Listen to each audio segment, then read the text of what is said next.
दोस्तों free study 24 YouTube channel में आपका बहुत बहुत स्वागत है। आज हम पढ़ने वाले हैं 12th केमिस्ट्री का एकक 1 का लेक्चर 3।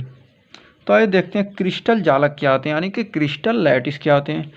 परमाणुओं, अणुओं या आयनों की त्रिआयामी या त्रिविमी मतलब क्या तीन तरफ से घिरी हुई क्या व्यवस्था क्रिस्टल जालक या द्विक जालक क्या होता है कहलाता है।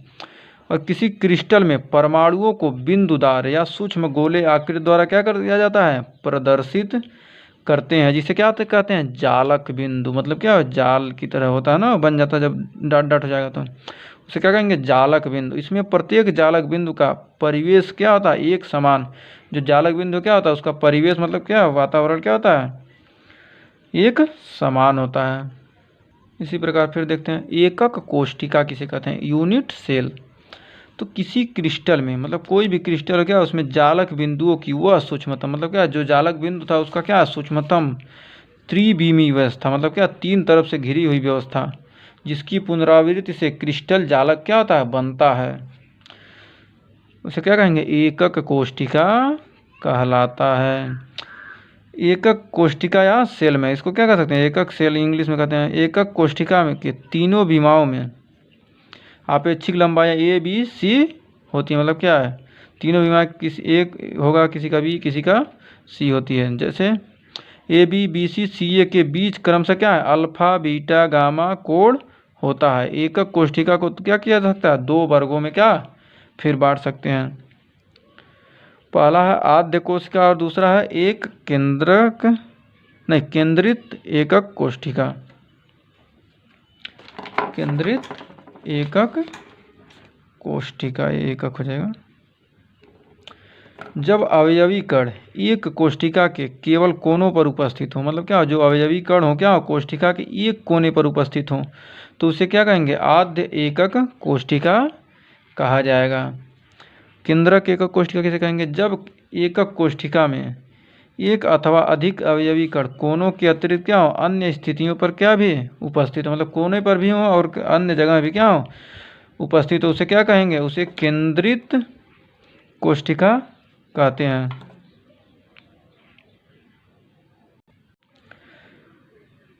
केंद्रित एकक कोष्ठिकाएं तीन प्रकार की होती हैं। अंतः केंद्रित एकक कोष्ठिका, फलक केंद्रित एकक कोष्ठिका, अंतः केंद्रित एकक कोष्ठिका। तो अंतः केंद्रित एकक कोष्ठिका क्या होती है ऐसी एकक कोष्ठिका में एक अवयवी कण जैसे परमाणु अणु या आयन क्या होते हैं कोनों में क्या होते हैं उपस्थित, कणों के अतिरिक्त उसके अंतः केंद्र में क्या होते हैं उपस्थित। मतलब क्या उसके अंदर जो केंद्र होता है उसमें क्या वहाँ भी उपस्थित होते हैं। फिर फलक केंद्रित एकक कोष्ठिका, ऐसी एकक कोष्ठिका में कोनों पर उपस्थित अवयवी कणों के अतिरिक्त एक अवयवी कण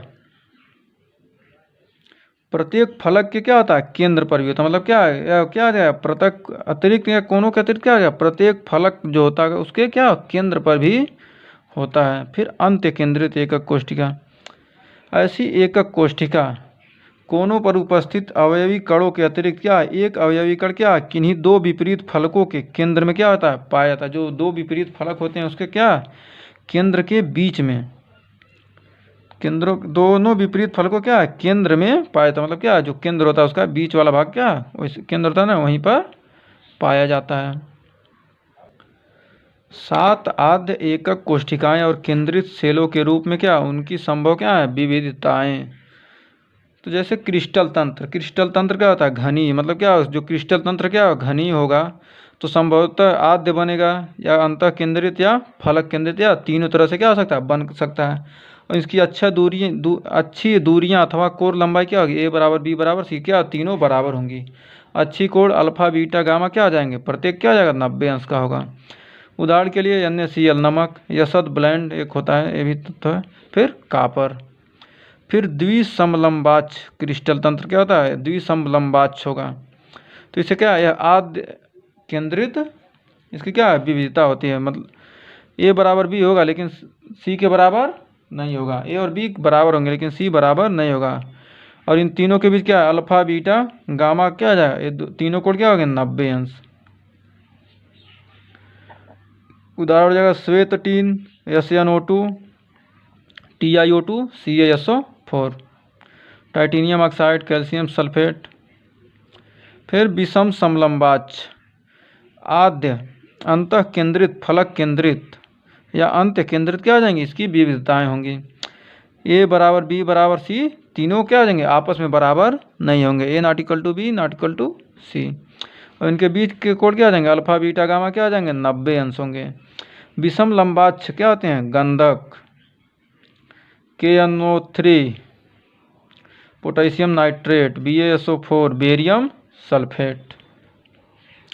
फिर खटकोड़ी आद्य, मतलब क्या होता है, खटकोड़ी यानी कि इसमें क्या आद्य है, आद्य, इसकी संभव विविधता होती है। खटकोड़ी मतलब 6 हो जाएगा, 6 भागों इसमें। ए बराबर बी होगा लेकिन क्या सी के बराबर नहीं होगा। अल्फा और बीटा के कोण क्या होंगे, 90, जबकि गामा का मान 120 डिग्री होगा। और इसका उदाहरण क्या आ जाएगा, ग्रेफाइट, जिंक ऑक्साइड और कैडमियम सल्फेट। फिर त्रिसमनताक्ष अथवा त्रिकोणी, मतलब क्या 3 कोण होगा उसमें। ये भी क्या हो जाएगा, इसकी संभव विविधता क्या होगी, आद्य होगी। ए बराबर बी बराबर सी इसमें होगा, तो अच्छी दूरियां होंगी या कोण की लंबाई। फिर अच्छी कोण क्या आ जाएंगे, अल्फा बीटा गामा क्या आ जाएगा, तीनों क्या होते हैं 90 अंश से के नहीं होंगे, कुछ भी हो सकते हैं। इसका उदाहरण CaCO3 यानी कि कैल्साइट, सीन बार HGS, मर्क्यूरस सल्फाइड। एकन ताक्ष, इसका क्या आ जाएगा, एकन ताक्ष होता है तो इसमें क्या आ जाएगा, इसका जो संभव विविधता है आद्य होगा, और क्या आ जाएगा, अंत्य केंद्रित हो जाएगा। फिर A not equal to B not equal to C, मतलब क्या ए बराबर बी नहीं होगा ना बी बराबर सी होगा।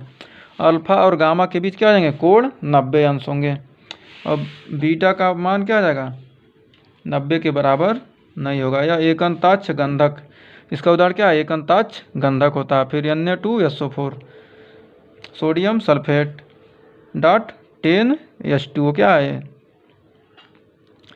ये सभी क्या है, ये पूरा एक ही में है।